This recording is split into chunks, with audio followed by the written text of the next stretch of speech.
Good morning, everybody. I hope everybody's doing well. I've been thinking about a video for a couple of days. Well, I've been thinking about this for myself for a couple of days, and not necessarily for a video, but I think it might make a valuable video for someone.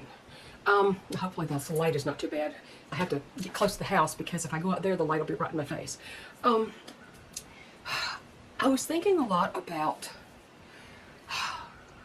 the title, Living a Quiet Life in a Fast World.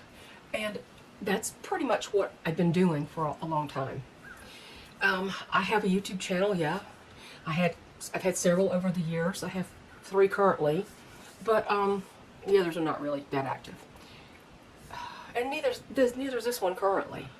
I'm trying to get over some kind of whatever I had, I don't know.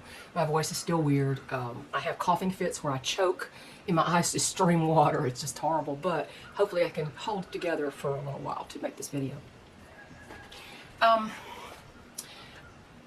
I moved up here in 2002, I had been a realtor. I put my sons through college as a realtor, and I had been cheated and lied to, and I had repeat clients that would only call me if they wanted to sell or buy. And, you know, you want to think that those people would make up for the other jerks, but sometimes they just don't. I mean, I had some really great clients. It was a stressful job. I was in the office at 10 o'clock at night in my most active time in my career. I didn't make a great deal of money, but I made enough to get my sons through college. They had the Hope Scholarship, but that only paid for tuition. It didn't pay for everything else. So I had to do that. Both my sons graduated college. My older son eventually, after years and years, went on to get a master's degree at Trinity College in Dublin, Ireland, and he paid for that himself with money he'd saved. It took him a year. So it was a fast program. He wasn't a fan of Ireland, too rainy.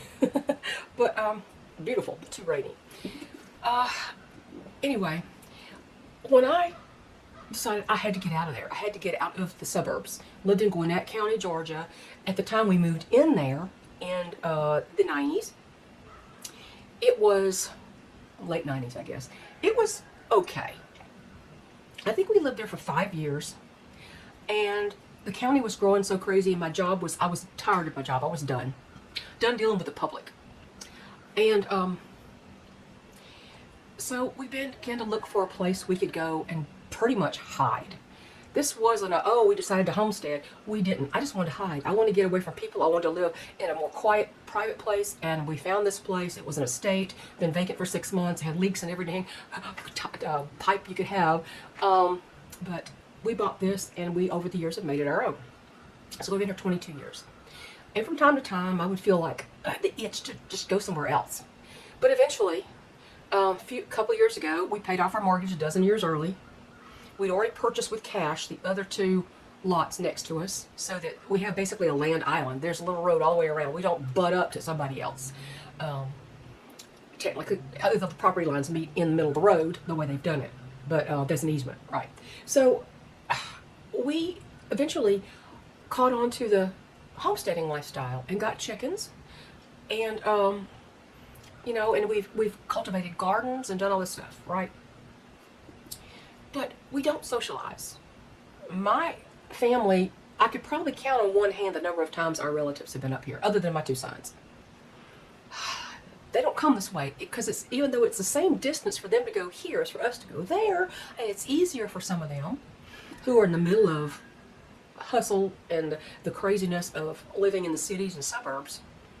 My husband has become more and more infirm, and he cannot sit in the car long enough to travel out there anymore. It's very rare that he can travel more than an hour. And I have no desire to travel. We were military. I've lived in Ohio. I've lived in Utah twice, and I've lived in Colorado.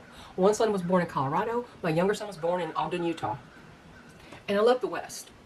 I like the dry climate and the cold. It feels cold as it does here. It's about 24 degrees right now out here. And we didn't get transferred a whole lot. So we came back here, settled in the suburbs right down the street from my parents in Gwinnett County. Lived there. I bought that house without my husband. He was still in Utah, and I left early. and looked for a house for us, and I bought this house. The reason was because I had a sunroom with a hot tub, and he was always loving hot water for his back, right? I lived there 5 years. It's too close to neighbors. I didn't care for neighbors. And it was like a half-acre lot, maybe. And they started building a new subdivision behind our property, and we wanted to get somewhere less populated. So we left that county and we came all the way up here to the North Georgia mountains. I'm very close to the North Carolina line. And we are in the tri-state North Carolina, Tennessee, Georgia area, and we can be in all 3 states in within an hour if we had to. And that's how close we are. And it's been nice.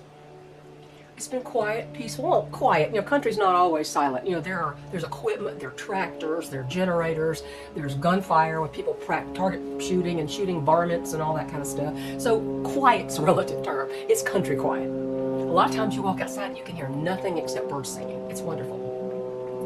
So I found over time, when I was a young mother, I did all kinds of stuff as far as, I'd go on, 10 errands in a day and go from place to place to place, pick up the kids at school, help with their homework, do this, do that, do this, do that, when my husband was at work, right?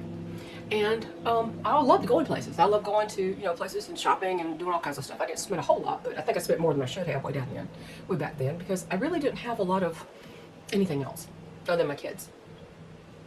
And I got tired of it all.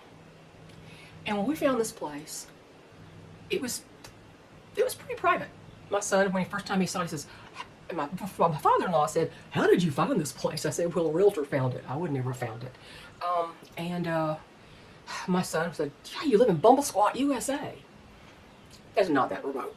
I would love it to be more remote sometimes. But as we get older, it's probably not a good idea to go more and more remote. Although I don't live my life with thinking of the proximity of neighbors as far as them being close to me so I can get help, because we could be shot and murdered up here. Somebody could fire off 1,000 gunshots at this house and nobody would come up here to check. Nobody, because that's normal. That's kind of normal. Nobody can see the house. That's why we have security cameras, several locations, and nobody can see the house. Not in the summertime. In the wintertime, you can kind of see us through the trees up here on the hill, but not that much. So it's been quiet, and I've loved it, and it's grown on me, and it's become something I've grown to love. And I was always sort of a private person. I was never a party person. I don't drink. I don't smoke. That's not a religious thing. I just don't. I want to be in control, and I don't want to kill my health. Those are the 2 reasons. I'll cook with wine if I marinate meat in some red wine or something. Sure, I can. But I don't choose to participate. It's a good thing because I can't afford it. Those are too expensive. So my whole point here is we live a very slow, quiet, and private life. People, we can go weeks with nobody checking on us up here. I'm always, and this niggling thought in the back of my mind is one of these days, something could happen to both of us, and we could be dead in the house, and nobody would know for a month, at least. My chickens would all die, and they all have to eat each other, and then they die of starvation or, dehydration and all that. And that worries me more than anything, is my chickens being left alone without anybody to care for them. But other than those little niggling thoughts, this place suits my personality. I saw a woman talking about, now I like a lot of the things that she said about, she got divorced, she's 58 years old, she's living alone now. People kept saying, "Are you going to be okay? Oh, are you going to start dating again?" And she says, no. She was a realtor. She can make her own money. She's never been, somebody who had to depend on her husband for something, but she finds herself divorced at 58. And she left Florida and she went up to the Northeast. And a lot of things she had to say, really resounded with me. I've told my sons that if something happens to my husband, it's more likely he would go first than me, although you never can tell what's going to happen. There'll never be another man in this house in that capacity. I don't need somebody to take care of me, even though I'm going to lose every bit of money except my husband's Social Security. If he goes, I'll lose his retirement pay, I'll lose my Social Security. It'll only be his. I worked, but I didn't work enough quarters to draw it on my own. I just draw like part of his. Not even half, really. So, I'll just, if something happens to him, I would, as I understand it, get his only. My income will drop dramatically. But you know what? That's not, it's something to think about, but it doesn't really worry me. I'm not going to be able to take care of this place because I can't maintain equipment to do it. And paying somebody to do every little thing is difficult. I may have to have some help from one of my sons or both for that kind of stuff. But I have no problem being alone. I think people are afraid to be alone with themselves, especially men, I've noticed. Men look for somebody else so fast, I don't know why. Women are more likely to say, I ain't doing that again. You know, and as far as my marriage, I've had the best. Why do I want anybody else? Nobody could compare with the man that I've been married to for 49 years as of this month. My younger son sent me a happy anniversary email, and he said, aren't you two the same person by now? Which made me laugh, but my first thought was, hardly. We have similar values. We're very close in values. We agree on most things. There's a difference of degree in a lot of the way we feel about certain things. I feel more passionately about things than he does, and he does as the same for him. But the thing is, I have somebody that has been, this is a real marriage. I still like him. Sometimes I want to kill him, and I'm sure he feels the same way about me because we live together 24/7, and we have for 22 years. A lot of the times he's in one room, I'm in another. I quilt, I crochet. Sometimes I go in there sitting in front of the TV with him and I crochet because I can't quilt in there. If I do it by hand, but I do that. But you know, we do have separate interests. Every movie he likes, I can't stand. I don't like old black and white movies. I don't like war movies. I don't like the Hallmark Channel. That makes me gag. I'm sorry, I can't take it. I call it the Princess Channel. And when every girl is beautiful and every man is handsome and it's like a fairy tale romance and it's like, God, can you tell a different story? I can't stand that. And he doesn't like reality, except for war movies. Okay. He likes to watch history stuff. I said, I don't care. It's over. It's done. Who cares? Just niggling, just picking at him a little bit. So we're not the same person, no. But I don't know another man with more integrity than my husband has. Uncompromising integrity. And because of his health and his age, he's 71, about to be 72, after the first of the year sometime, soon after, I have to think about what's going to happen when I'm left by myself. I have to think about it. It would be stupid to be blindsided and not having thought about what I would do. And I can honestly say, I would probably pull more into myself than I am now, even. I don't even like to leave the property. He goes out to most of the groceries and everything. If we have to go somewhere and buy stuff at the feed store, he goes. I rarely go. I did yesterday, but we rarely go. And I rarely leave the property. I have no desire to. I don't have any desire to travel. I don't have any desire to go socialize. I'm fine with internet friends. And I have people that I have been on my channel for a long time. I would love to meet in person. That probably never happened. But, you know, I feel better when I can disconnect. This is why I don't have any social media except for YouTube. I used to be on Rumble and Odyssey and BitChute, okay? Hated it. It was not user-friendly, not creator-friendly. It was just another thing to have to monitor. I don't want to make 15 different new channels because I don't have the time. I don't want to immerse myself on YouTube 24/7. I have other things I like to do that give me more peace. And if I was left alone, I would probably quilt. If I don't have to move from this house and get a smaller house, quilt, crochet. This is a small house as it is, and all that. But this lady, I was talking about this lady, and I kind of got distracted. This lady I watched a few videos of, and she was talking about how she's perfectly fine being alone. However, she thinks that we live the wrong way in the United States. That everything is too expensive. That we don't have senses of community, and you know, we don't. She likes the over 55 communities where everything's within walking distance. She'd be happy in a 15-minute city. Me, I would not. I would be in hell. I think a lot of things she said I can resonate with me, but some of the things she said, it's like it would not make me happy to live in a over 55 community with a bunch of, excuse me, I don't want to insult anybody, a bunch of old people talking about all their aches and pains. Okay, that's all. When you eavesdrop on a group of people who are in their 70s and 80s, listen to the conversation. Either it's old stories they've told 1,000 times, or it's their health problems and their current medications and what their doctor did and what their doctor suggests and all this kind of stuff. I want to talk about other things, more important things to me. Maybe it's because I'm in great health. I don't know. Maybe if I was sick all the time, maybe I would want to talk about my ailments, but I don't know. I think that's kind of boring. I'm not my ailments. Um, so I can't imagine doing that.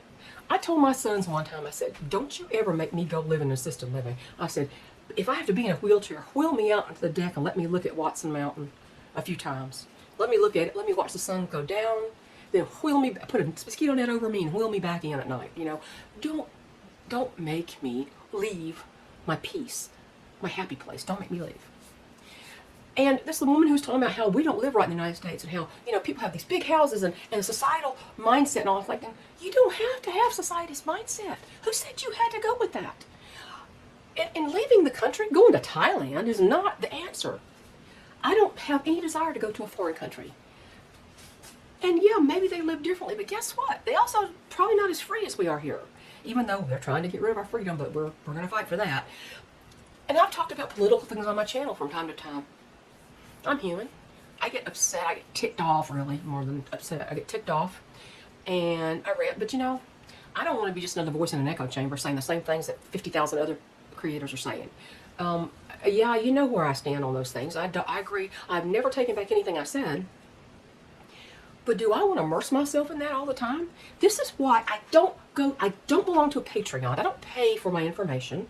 I'm sorry. I don't care if it's a buck. It's not me. I don't belong to Instagram, TikTok, Twitter, X, whatever you want to call the thing. I don't belong to Rumble, BitChute, Odyssey, Telegram. I don't even know. There's probably 15,000 I don't even know about. I don't have the time. I don't want to immerse myself in that all the time. You could literally sit your ass in front of the TV, the computer monitor or your telephone 24/7 and never take in all the things that are out there. I spend a lot of time going, don't recommend this channel to me. Don't recommend this channel. Don't recommend this channel. Even if somebody has my opinion, same opinions, I don't need to listen to 15 people say the same thing. I have to limit my exposure to that. It's depressing sometimes. I don't want to live that way. Living up to other people's expectations. And people think, oh, this is great. I love your political videos. And then I do a lot that are not, and they don't want to watch those. Well, that's up to them. That's up to them. I'm not immersing myself into that. I talk about things that mean something to me. I try to get people to live frugally. You don't have to have a 2,500 square foot house. I went from a 2,000 square foot to less than 1,100. I changed my battery. I downsized. I had a 1,400 square foot house in Gwinnett County. I moved to a 2,000 square foot house further out into Gwinnett County. It's a big county. And now it's crazy. I would never go back there. My younger son still lives there where he teaches school. But then I moved to this one. Less than 1,100 square feet. It was owner built, so, you know, it's got issues that, you know, I would think, why did he do this? Why did he do that? A partial basement. I wish it didn't have the 10 steps to get up to the wraparound porch, but I love this wraparound porch. I can see the mountains in Georgia on one side and the mountain in North Carolina on the other side. And it's a nice place. It's a beautiful place. Through the seasons, it's beautiful. It has some snow, has some cold temperatures, but not overly, not like the Northeast where this woman moved. To me, it's like the perfect climate. You get 4 seasons, but you don't have the seasons that are so hard to deal with. I'm on a property where I can do anything. Yes, it was technically a subdivision. Don't have a sign or anything that says it. This is technically a subdivision, and there's only basically one covenant. Well, 2. No mobile homes and no pigs. Okay? I can have any other livestock I want here. Nobody can say a word to me about it. I could probably have pigs because people don't even see my property up here. But it's a place I can do what I want. It's a place I can be alone. I can be quiet. I can be isolated. I don't even know who lives in here anymore, honestly. I can't even see houses except in the wintertime. So, I love this place. Living a quiet life, a slower life, doesn't have to be boring. If you don't have any creative outlets, you probably need to find one. Do you like to watercolor paint? I mean, you don't have to be Picasso. Do you have to crochet? You want to learn to knit? I don't know how to knit. I could learn that, but I'm fine with what I have. I don't have the time. This is where I need to be. It's like this is the perfect place The worst storms tend to go around us because the mountains on three sides are taller than the level we are on. We're on top of a hill, small mountain, but we're surrounded by taller ones that kind of protect us from a lot of the weather. Although, you know, we've been hit by some things, but not that much. The damage hasn't been bad. So there's so many things to be grateful for. And this lady talks about, well, the societal, they expect this and they expect that. It's like, why do you care what they expect? Comparison is the thief of joy. You cannot compare yourself with somebody else. And you know, I still believe in freedom, and I still believe in the Constitution and all that kind of stuff. And I said plenty about it. I said plenty about what's going on in politics and in our society and our world, how the family has been trashed, how we've left our first love, so to speak, and people are trying to change this into something, country it wasn't intended to be. And yeah, all that is concerning. But you can't obsess over it.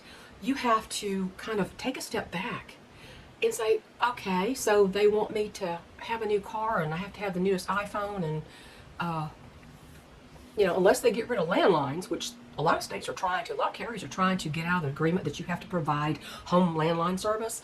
That's a federal rule, and they apparently, these providers are trying to be exempted from that. They don't want to maintain the landline equipment anymore, which just makes it hard on people in the rural areas who don't have signal all the time. Now, one of my phones does. My husband has an old one that's like, I don't know, it must be 10 years old. It's not really a smartphone per se, but it's more than a flip, and it's just terrible when it doesn't get a signal at all at this house. My other one works off of Wi-Fi, so I can get that as long as I have Wi-Fi. But they're going to have to put a lot more cell towers in rural areas to be able to remove landline service for people. I have a landline, and you know, it's because it's fiber optic. When the fiber optic goes down, the landline goes down. So, you know, unless they get rid of landlines entirely, I'm probably, you know, I won't be getting more into the cell phone. I'd rather have a flip phone that does nothing but, you know, make calls and take messages, that kind of thing. You don't have to have everything. So what if people expect you to? What if people say, well, did you see the new movie with so-and-so and so-and-so? And you go, I don't know who that is. Like Dancing with the Stars. Remember that show, Dancing with the Stars? I think it's, I don't know, it ran, I watched a few of them in the early years, but I haven't watched it in a long time. You know one reason? I don't even know who these people are. I don't know who half these people are. More than half. 3/4 of these people, they're supposed to be celebrities I have never heard of. And I'm proud of that. What value do they give to my life for me to know that? It doesn't. It doesn't. So step back. You need to, I think Steve Smith did a video, and I haven't watched all that. I started watching, I got, no, I don't, the title makes it sound like something like I'm going to say, and I just rather just say my own thing. But we think alike on a lot of things. Some things we don't quite agree on in a lot of places. But, you know, I respect this man. I respect a lot of people that I don't always agree 100% with. But, you know, you need to not obsess over everything that's happening in our country, in our government. You voted, didn't you? Did you vote? Did you vote for your representatives? After that, you don't have any say. You really have no say. Once they get there, they do what they want, and there's nothing you can do to control it. What you have to do is you have to get yourself prepared for whatever happens. And you may have to prepare yourself to stay away from a lot of people. It may be too dangerous one day. Trusting people has, you know, I have sometimes trusted the wrong person. And they turned out to be someone that I didn't really know. And to the point of trying to hurt me. So, you can't just, because somebody says, well, you've got to have community, you've got to be in a community, you have to have a support system. My sister has not even emailed me in 2 years. She lives up here not too far from me, maybe an hour and a half from me. I don't even know exactly. I know the city. I sent her an email on her birthday, and I have not heard from her. I have not got an answer back. I didn't get an email on my birthday. She could be dead for all I know. So you can't depend on other people, even or especially family, to even give you a second thought. You've got to make sure you can take care of yourself. So if something happens to my husband, do you think I'm going to go live in an over 55 community? Not this girl. No. Doesn't mean I don't care about what happens to people. It doesn't mean I don't enjoy some people. I do, especially on here. There's people on this channel, subscribers, and other creators that I enjoy tremendously. But I don't know them personally. Some I would like to. Some I actually would like to. But I can't leave my husband. My husband he's not mobile anymore. He's almost to the point I think he needs to have a handicap sticker on a vehicle. I'm in much better health than that. But you know, accidents happen, as we know. Do you remember October 2021? When I almost was killed by a tree. I broke my leg. I had to be taken care of until I could walk again. If that happens to me when I live alone, I'm going to have to hope I have my cell phone on me, and I'm going to have to hope I can call my son, or that somebody will think about checking on me more often. But do you think I want to leave here? I can't live here. I can't live here. If I can watch the beautiful sunsets in the wintertime, then I can watch the stars on a frosty night. And since we've cut down some trees, oh man, I can really see more stars. It's great. It's wonderful. It's just beautiful.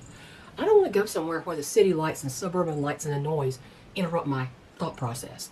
I will quilt. I will crochet. I will read. I'm an avid reader. It's why I can spell really well. It's why I can write and communicate. Although I've had some crazy people go, oh, I can't understand a word you're saying. You're too Southern. I was like, you think I'm Southern? Honey, you ain't heard real Southern yet. But they just cracked me up. It's like, you're just being a troll. Shut up.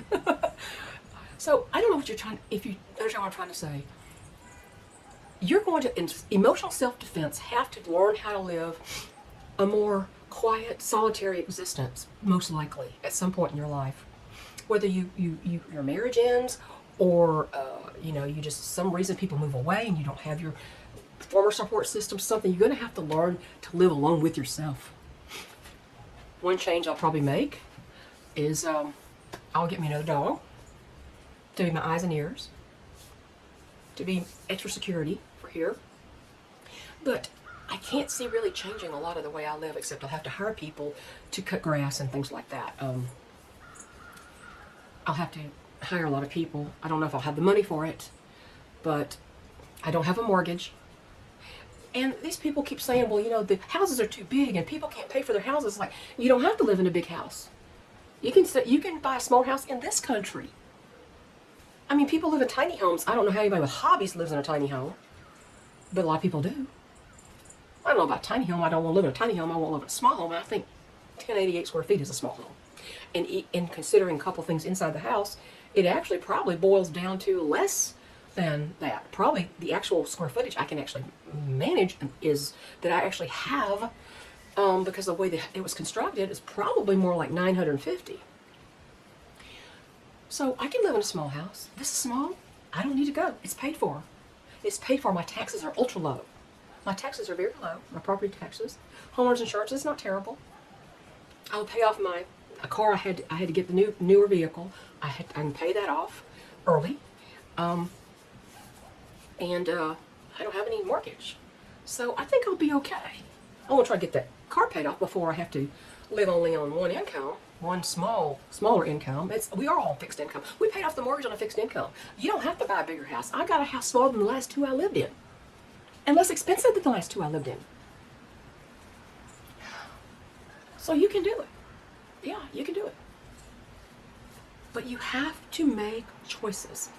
And you have to stop comparing yourself to other people and living up to other people's expectations. And I think that's about all I need to talk about today. My hands are frozen now. I'm going to go in and warm up and work on my quote. So God bless everybody. I hope you got the message I was trying to say. Try it. Try to declutter your life. That's one of the first steps to living in a smaller place is declutter. If you can't declutter now, don't buy a tiny home. Do that first and then do it. So I'll catch y'all later. Bye.